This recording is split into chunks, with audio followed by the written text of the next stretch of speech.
I love what they did with the Loki variants. Oh yeah, I thought that was very fun as well.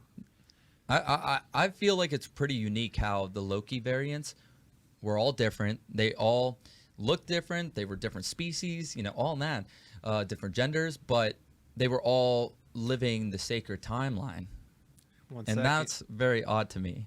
I have to bring this up Yeah, because this has been an argument on Twitter. I love these conversations. Yeah, because time we're travel, about to folks. get into it. Well, because you said how they're all different genders. Mhm. There was only Or one. species There or was only whatever. one female Loki, True. and when they were asking about why the other Lokis were so surprised that there was a female, it seemed that only our Loki was the only one that was gender fluid, and the rest of them weren't. And the director was asked this question, why were they so surprised? If he's gender fluid, it should, a woman being there shouldn't be that big of a deal. And the director was just like, well, maybe they're not gender fluid. Maybe they're not, and only ours is. So that created a whole issue because people were like, oh, this is a very LGBT show, and now they kind of feel betrayed. So, I actually got a good answer for that, because if you look at and this is going to be more of a statement for comic books as a whole, not just this one particular story. Back in the day, a lot of comics came out and they had obvious restrictions. We have a lot of stories that come out, DC and Marvel alike, where they want to change either the gender of the character or the ethnic background, put another character in the spotlight, like Michael B. Jordan, he wants to come out with a Val-El Superman story. Miles Morales is taking the spotlight a lot more.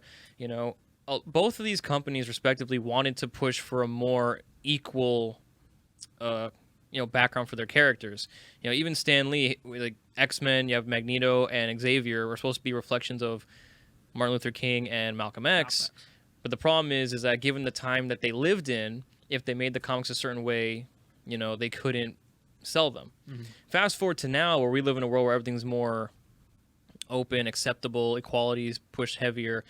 These creators actually have the room to make the characters what they originally wanted them to be. All there's nothing wrong with how Batman, Superman, all of them are now, but no one ever bothered to ask the question of when they were originally being written.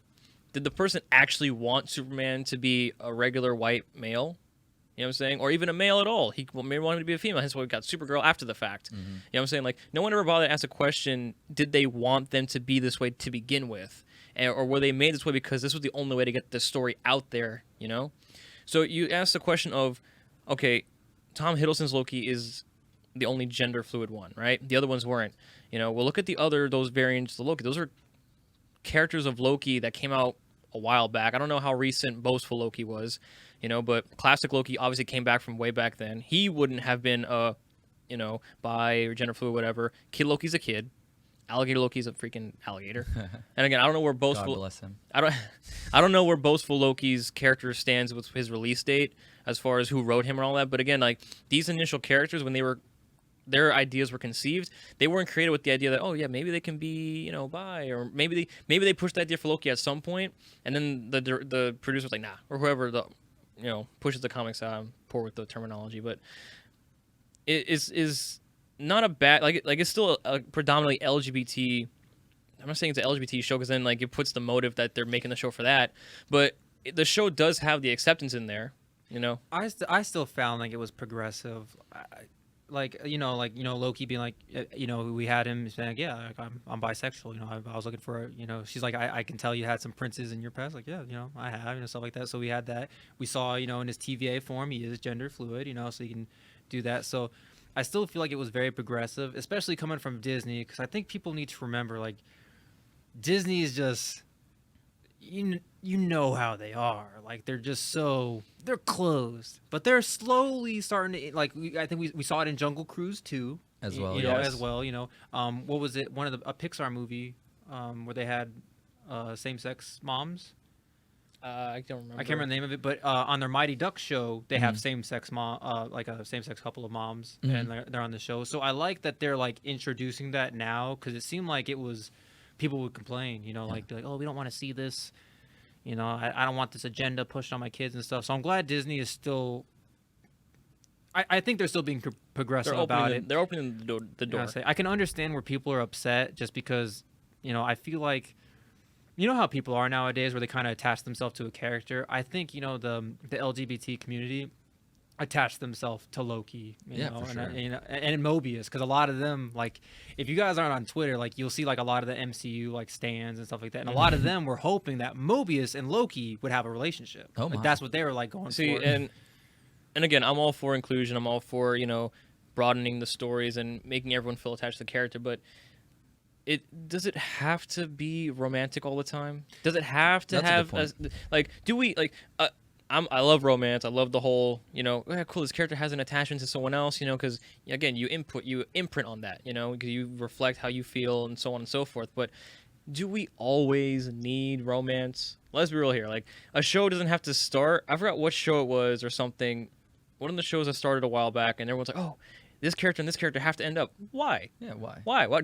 Can't they just be friends? Mm-hmm. Can't they just, like, I can't. It was Winter Soldier that they wanted Bucky and Falcon, Bucky and Sam. Sister? No, they wanted Bucky and Sam to be in a relationship. Yeah. And I'm like, they felt like they should. Cause, like, Twitter is probably the best place to see like these kind of fans that are just really, like, I don't want to say like overly aggressive, but like they want that, like they're ready to have a gay superhero, if that makes sense. Like, they're ready to be like openly represented, if that makes sense to me. Like, I don't think they're pushing the narrative rather love, but they want to, like, there's my MCU character, like there's Loki, and that's my couple. yeah, like, Yeah. you know, and I think that's what they want. I get that, but again, like, why do we have to bring romance or like love and sex into it? Why does it have to end up like this is a comic book show? Like, if the romance happens, cool, you know. But we have new fans. We have those new casual fans that are, they're into like the show of it. You get what I'm saying? Yeah. Like this is like Game of Thrones or something, like, you know what I'm saying? And like they're attaching themselves to characters, and you know, like, that's how they like. For example, Cobra Kai. When I first watched that with my girlfriend, I was showing her the characters. She immediately was like, she wanted Sam and Robbie together. Right. And I think that's just something about some people when they watch shows. That's just their immediate, like, oh, I ship them. Like, that's what she said. Yeah, She's people like, want to ship. I ship them, and I was like, what does that mean? Yeah. I was like, what the hell? She's like, oh, that's when you want them to get together in the show. I was like, oh, she's like, you don't have that? I was like, no, like, if it like, is that how James says? Yeah, I'm not there for the romance. Yeah, like, right? if I'm watching a romance show, Cobra Kai. then yes, I want to see romance. But if I'm watching The Notebook, yes, I expect romance. Exactly. If I'm watching Cobra Kai, it's cool. It's a nice little niche into the story, but I'm here for karate, dog. But when it comes to like romance and comic book movies or action movies and stuff like that, it's almost natural because it's the real world. You know what I mean? So for people wanting, the LGBT community to be represented in these movies or any form of media, it's natural because that's the real world. You mentioned Game of Thrones. Back then it wasn't as open. I feel like when Game of Thrones was coming out, and people were bothered that there was, gay sex scenes with some of the characters. Well, first of all, in Game of Thrones, everybody was fucking. No, not even just gay sex scenes. Everybody was fucking. There was just a lot of sex scenes, but there was openly gay characters and blah blah blah, and people were asking George R.R. Martin, why did you choose this character to be gay? And he's like, because there's gay people in the real world. Oh, yeah, it's real. This is a real world thing. So I think Disney is finally getting to that point because they were created. Disney as a whole was created back in the day when that wasn't as very conservative. Exactly. Conservative is the right word here. So they're a different company now, and they're representing more of the world, and I think that's important. Which again, that goes back to what I said prior.